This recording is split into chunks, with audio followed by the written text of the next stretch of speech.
హైదరాబాద్లో జరిగిన అప్సరా కేసు. ఒక పూజారి అమ్మాయిని రాయితో కొట్టి చంపేశాడు. ఈ ఒక్క కేసు చుట్టూ ఎన్ని మెలికలున్నాయో లెక్క పెట్టలేం. శంషాబాద్లో 30 years ఏజ్ ఉన్న అప్సరా అనే అమ్మాయి తన మదర్తో పాటు ఉండేది. అండ్ అలా ఉండగానే కరెక్ట్గా 2022లో ఆమెకి సాయి కృష్ణ అనే అతనితో పరిచయం అయింది. అండ్ ఈ పరిచయం ఫ్రెండ్షిప్ నుండి ఫిజికల్ రిలేషన్షిప్ వరకు వెళ్ళింది. అయితే సడన్గా June 5th 2023న ఈ సాయి కృష్ణ అప్సరా వాళ్ళ మదర్ అరుణతో కలిసి శంషాబాద్ పోలీస్ స్టేషన్కి వచ్చి అప్సరా కనిపించట్లేదు అని చెప్పి కంప్లైంట్ రిజిస్టర్ చేశారు. అండ్ వాళ్ళ కంప్లైంట్ రాగానే మిస్సింగ్ కేసు కాబట్టి ఫస్ట్ అసలు పోలీసులు ఈ కంప్లైంట్ ఇచ్చిన వీళ్ళిద్దరిని కూర్చోబెట్టి అసలు ఏం జరిగింది, లాస్ట్ టైం ఎప్పుడు చూశారు అప్సరాని అని చెప్పి అడిగితే దానికి వీళ్ళు చెప్పిన ఆన్సర్ ఏంటంటే June 3rd మార్నింగ్ ఇంట్లో రెడీ అవుతున్న అప్సరాని ఎక్కడికి వెళ్తున్నావు అని చెప్పి అరుణ అడిగింది. దానికి అప్సరా కృష్ణతో కోయంబత్తూర్ ట్రిప్కి వెళ్దామని ప్లాన్ చేసుకున్నాం, సో అక్కడికే వెళ్తున్నామని చెప్పింది. అండ్ కృష్ణ కోసం వెయిట్ చేసింది. కొంచెం సేపుకి కృష్ణ రావడంతో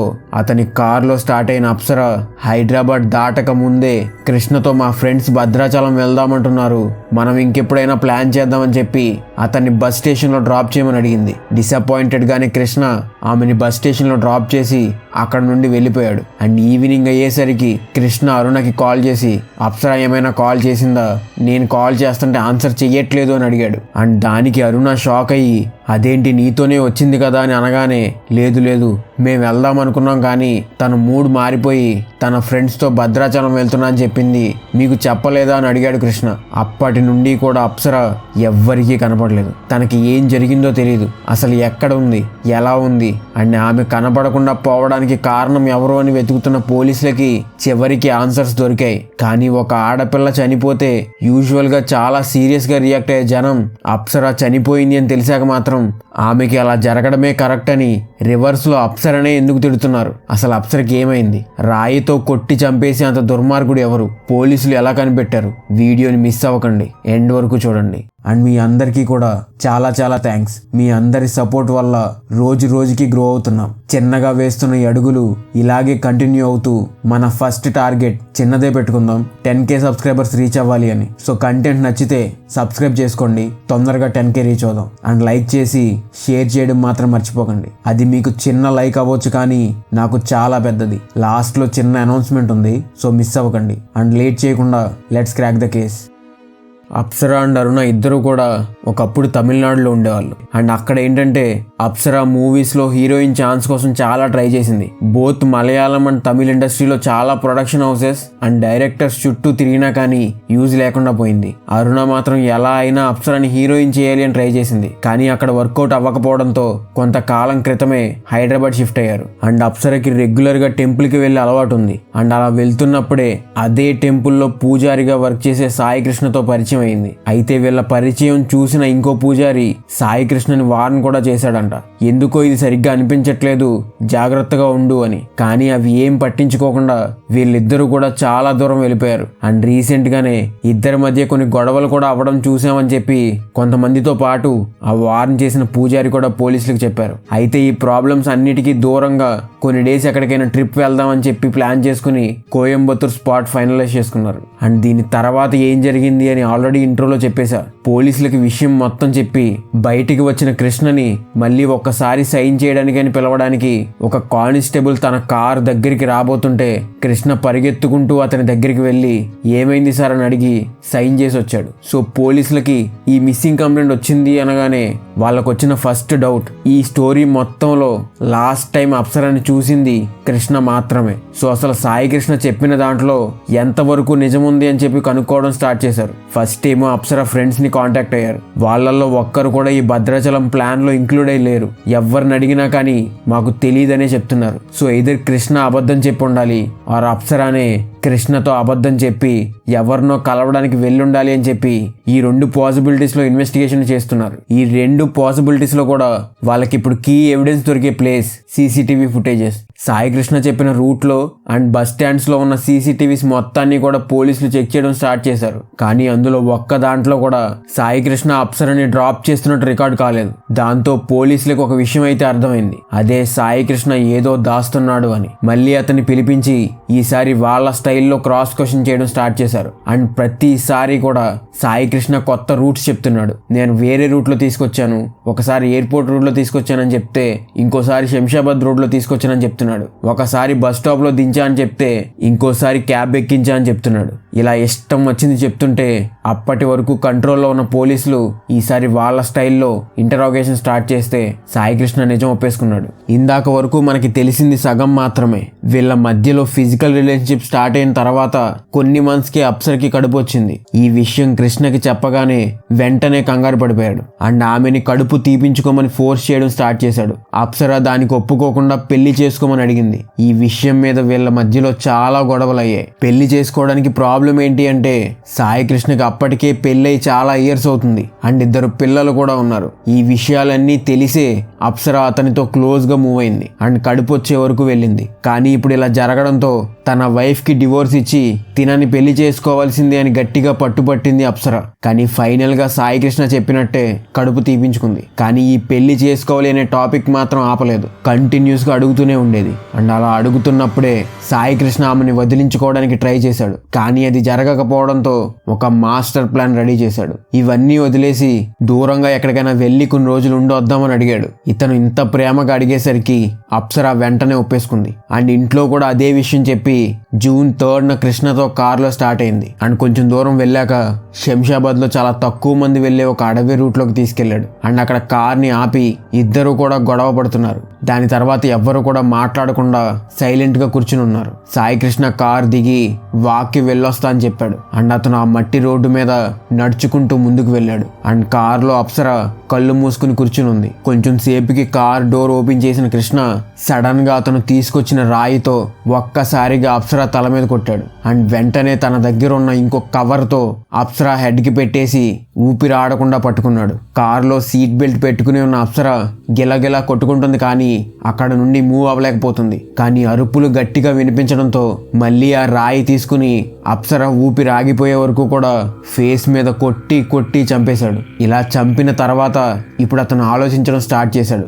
ఎలా ఈ శవాన్ని దాయాలి, ఎలా ఈ కేసు నుండి తప్పించుకోవాలి అని. అండ్ చాలాసేపు అక్కడే ఉన్న తర్వాత ఆ కార్ని క్లీన్ చేసేసి అక్కడే కార్ ట్రంక్లో అప్సర శవాన్ని పెట్టుకుని ఇంటికి వెళ్ళిపోయాడు. అండ్ ఇలా వెళ్ళగానే ఇప్పుడు అప్సర ఇతనితో వచ్చింది అని తెలిసిన ఒకే ఒక్క పర్సన్ అరుణ.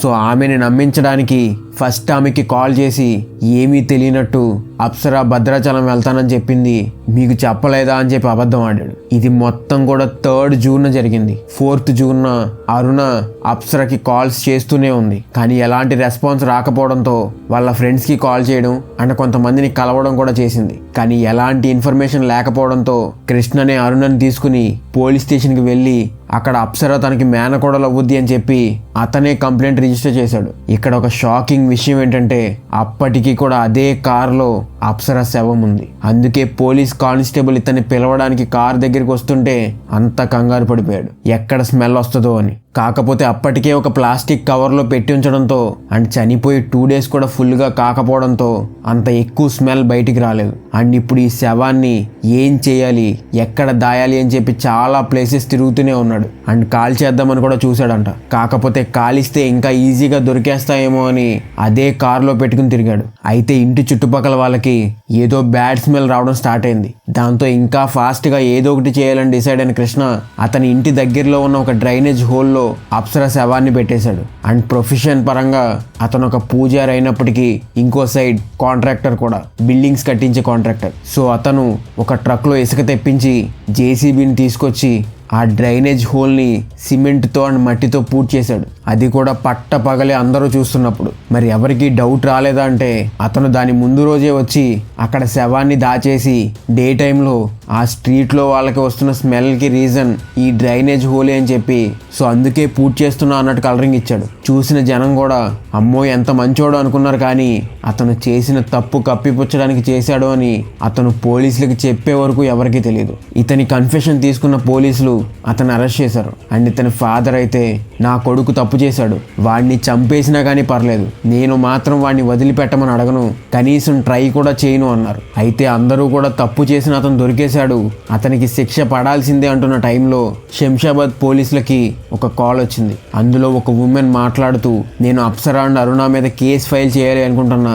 ఆల్రెడీ 2 years బ్యాక్ వాళ్ళు నా కొడుకు చావుకి కారణమయ్యి ఇక్కడ నుండి పారిపోయారు అని చెప్పింది. ఈ మాట వినగానే జనానికి అసలు ఏం జరుగుతుందో అర్థం కాలేదు. అప్సరా అండ్ వాళ్ళ అమ్మ ఇద్దరు కూడా క్రిమినల్సా, అసలు ఏం చేశారు, వీళ్ళ మీద కేసు ఏంటి అని షాక్ లో ఉన్నారు. ఆ కాల్ చేసిన ఆమె పేరు ధనలక్ష్మి, తమిళనాడులో ఉంటారు. అండ్ ఈమె ఎవరో కాదు, అప్సరకి అత్తగారు. ఎస్, అప్సరకి కూడా ఆల్రెడీ పెళ్లి జరిగింది. అతని పేరు కార్తిక్ రాజ్. ఈ ధనలక్ష్మి గారు ఏం చెప్పారు అంటే, అప్సర వాళ్ళది కూడా నేటివ్ కోయంబత్తూరే. అయితే అక్కడే కొన్ని ఇయర్స్ బ్యాక్ ఈమెకి కార్తిక్ తో పెళ్లి జరిగింది. అండ్ పెళ్లి జరిగిన ఫస్ట్ మంత్ మొత్తం బానే ఉంది. అండ్ అప్సర కార్తిక్ ఇద్దరు కూడా సపరేట్ ఇల్లు తీసుకుని అక్కడే ఉండేవాళ్ళు. అయితే మంత్ గడవగానే అప్సర వాళ్ళ mother Aruna Karthik and Apsara ఉండే ఇంటికి వచ్చింది. ఏదో చూసి వెళ్ళడానికి కాదు, పర్మనెంట్ గా వీళ్ళ దగ్గర ఉండిపోవడానికి. అండ్ దానికి కార్తిక్ వాళ్ళ ఇంటి నుంచి ఎలాంటి అబ్జెక్షన్ చెప్పలేదు. మేబీ అప్సర ఒకే ఆడపిల్ల కదా, సో తన మదర్ ని చూసుకోవడానికి ఎవరు లేరులే అనుకున్నారు. అయితే ఇలా అనుకున్న దగ్గర నుండే ప్రాబ్లమ్ స్టార్ట్ అయ్యాయి. కార్తిక్ ఒక సాఫ్ట్వేర్ ఇంజనీర్ అండ్ శాలరీ మరీ ఎక్కువ కాకపోయినా ఒక మిడిల్ క్లాస్ ఫ్యామిలీని రన్ చేయడానికి కంప్లీట్ గా సరిపోతుంది. కానీ అరుణ వచ్చిన తర్వాత అది ఏ మాత్రం కూడా సరిపోవట్లేదు. వీళ్ళిద్దరూ కలిసి ఎంత ఎక్కువ ఖర్చు పెట్టేవాళ్ళు అంటే, ఒక్క రోజులో 25 lakhs బిల్ చేశారంట. ఎలా అంటే, అరుణ అండ్ అప్సర అప్పటి వరకు నార్మల్ లైఫ్ లీడ్ చేసినా కానీ ఇప్పుడు కార్తిక్ మనీని యూజ్ చేస్తున్నారు కాబట్టి అసలు ఖర్చు గురించి పట్టించుకోకుండా ప్రతి రోజు 5 star హోటల్స్ కి వెళ్ళడం, తిని రావడం. ఏదైనా షాప్ కి వెళ్తే అక్కడ ఉన్న కాస్ట్లీయెస్ట్ ఐటమ్ చూపించమని అడిగి అవి యూజ్ ఉన్నా లేకపోయినా కానీ కొని తీసుకురావడం. పార్టీస్ అండ్ పబ్స్ తో పాటు ఒక లగ్జరియస్ లైఫ్ లీడ్ చేస్తున్నారు. అండ్ ఈ విషయం గురించి కార్తిక్ అప్సరని అడిగితే, ఆ మాత్రం ఖర్చు పెట్టలేని వాడివి పెళ్ళెందుకు చేసుకున్నావని గొడవ పడేదంట. అండ్ కార్తిక్ అలాగే భరిస్తూనే ఉండేవాడు. అయితే ఒక్క రోజులో 25 lakhs బిల్ చేయడం అనే విషయం కార్తిక్ వాళ్ళ ఇంట్లో వాళ్ళకి తెలిసింది. దాంతో వాళ్ళకి చాలా కోపం వచ్చి ఆ డబ్బుల్ని మొత్తం కూడా అప్సర వాళ్ళనే కట్టుకోమను అని చెప్పి కార్తిక్ వాళ్ళ మదర్ అన్నారు. దానికి కోపం వచ్చేసిన అప్సర పోలీస్ స్టేషన్ కి వెళ్లి కట్నం కోసం నన్ను వేధిస్తున్నారు అని చెప్పి ఒక ఫేక్ కేసు పెట్టింది. అండ్ పోలీసులు కార్తిక్ ని అరెస్ట్ కూడా చేశారు. ఆ టైంలో అప్సరకి భయం వేసింది, ఇప్పుడు కార్తిక్ లేకపోతే వాళ్ళకి మనీ ఎక్కడి నుండి వస్తాయని. అండ్ దానికి ఆల్టర్నేటివ్ కోసమే ఈ మూవీస్ లో హీరోయిన్ ఛాన్స్ కోసం ట్రై చేయడం, కానీ వర్కౌట్ అవ్వలేదు. అండ్ 15 days తర్వాత జైలు నుండి బయటకు వచ్చిన కార్తిక్ ఈ అవమానం తట్టుకోలేక తన ప్రాణం తానే తీసుకున్నాడు. అండ్ ఇలా జరిగిన నెక్స్ట్ నైటే ఎవ్వరికీ తెలియకుండా వీళ్ళిద్దరూ కూడా తమిళనాడు నుండి హైదరాబాద్ వచ్చేసారు. అండ్ ఇక్కడ గుడిలో పూజారిగా పనిచేస్తున్న కాంట్రాక్టర్ అండ్ MBA గ్రాడ్యుయేట్ అయిన కృష్ణని లైన్ లో పెట్టారు. సో ధనలక్ష్మి గారు ఇప్పుడు తన కొడుకు చావుకి కారణం వీళ్ళే అని చెప్పి వీళ్ళ మీద కేసు ఫైల్ చేశారు. సో ఈ విషయం తెలిసిన జనం ఏంటంటే, అప్సరకి జరగాల్సిన శాస్తి జరిగింది అంటున్నారు. మరి మీరేమంటారు? అప్సర మీద జాలి పడాలా ఆర్ సాయి కృష్ణ మీద కోప్పడాలా? కామెంట్స్ లో చెప్పండి. అండ్ నా ఒపీనియన్ అయితే అప్సర చేసింది కూడా చాలా పెద్ద తప్పు. కాకపోతే దానికి ఆన్సర్ లా ప్రకారం శిక్ష పడాలి. కానీ కృష్ణ అనే అతను తన బెనిఫిట్స్ కోసం అప్సరని వాడుకొని పెళ్ళంటుంది అని చంపేయడం అయితే మాత్రం కరెక్ట్ కాదు. ఈ ముళ్ళు తీయడానికి ఆ ముళ్ళు హెల్ప్ చేసింది కదా అని దీన్ని మంచి ముళ్ళు అనుకోకూడదు. దీనికి అగ్రీ అయితే కామెంట్స్ లో ఒక హార్ట్ పెట్టండి. అండ్ వీడియోలో అడ్వైజ్ ఏంటంటే, ఒక్కసారి పెళ్లి జరిగిన తర్వాత కక్కుర్తిపడి అమ్మాయి అందంగా ఉంది కదా అని ప్రొసీడ్ అయితే ముందు ముందు జరగబోయే వాటికి ఫ్యామిలీ స్పాయిల్ అయిపోతాయి. అండ్ ఒక్కసారి మీ కిడ్స్ గురించి కూడా ఆలోచించండి. సాయి కృష్ణ తన 2 పిల్లల గురించి ఆలోచించి ఉంటే అప్సర జోలికి వెళ్లకుండా ఉండేవాడేమో మేబీ. అండ్ ఇంకొకటి, తప్పు చేసి తప్పించుకోవాలని ఆలోచిస్తే ఏ రకంగా అన్నా దొరికిపోతారు. మీ ఒపీనియన్ ఏంటి ఈ కేసు మీద? డెఫినెట్లీ కామెంట్ చేయండి. అండ్ అనౌన్స్మెంట్ అన్నా కదా, మీ సపోర్ట్కి చాలా చాలా థ్యాంక్స్. నేను నా 1000 సబ్స్క్రైబర్స్ని గుర్తుపెట్టుకోవాలనుకుంటున్నా అని అడగంగానే కమెంట్ చేసి సపోర్ట్ ఇచ్చిన ప్రతి ఒక్కరికి థ్యాంక్ యూ. అయితే ఈ 1000 మెంబర్స్ నేమ్స్ రాసుకున్నా, కానీ మరి ఇప్పుడు నెక్స్ట్ వచ్చే వాళ్ళకి మంచి కంటెంట్తో పాటు ఇంకేం ఇవ్వగలను అని ఆలోచిస్తుంటే నాకు ఒక థాట్ వచ్చింది. అదే అందరికీ దగ్గరగా ఉండడానికి ఫస్ట్ వచ్చే 100 కమెంట్స్కి ఖచ్చితంగా రిప్లై ఇవ్వాలి అనుకుంటున్నా. సో ఏదైనా పర్లా కమెంట్ చేయండి, మీకు దగ్గరగా ఉండడానికి రిప్లై ఇస్తా. Thanks for the support. Share చేయడం మర్చిపోకండి. అండ్ వీడియోని ఇక్కడ వరకు చూశారు అంటే మీకు నచ్చిందని అనుకుంటున్నా. లైక్ చేసి కమెంట్ చేయడం మర్చిపోకండి. ఈ కేసుకి సంబంధించిన ఒరిజినల్ ఇమేజెస్ అండ్ ఇక్కడ పెట్టకూడని లింక్స్ ఏమైనా ఉంటే అవి మన టెలిగ్రామ్ ఛానల్లో పెడతాం. సో దాని లింక్ని కింద డిస్క్రిప్షన్లో మెన్షన్ చేస్తా, జాయిన్ అవ్వండి. అండ్ ఒకవేళ మీకు స్టాక్ మార్కెట్ అంటే ఇంట్రెస్ట్ ఉండి నేర్చుకోవాలి అనుకుంటే నేను స్టాక్ మార్కెట్ మీద బుక్స్ రాశాను. అవి అమెజాన్లో అవైలబుల్గా ఉన్నాయి. లింక్స్ కింద కమెంట్స్లో పిన్ చేసి పెట్టా. చెక్ చేసి నీడ్ ఉన్న వాళ్ళు తీసుకోండి. అండ్ ఇలాంటి వీడియోస్ నచ్చితే మన ఛానల్లో ఇంకా ఉన్నాయి, ఒక లుక్ వేయండి. మళ్ళీ కలుద్దాం ఇంకో కేసుతో.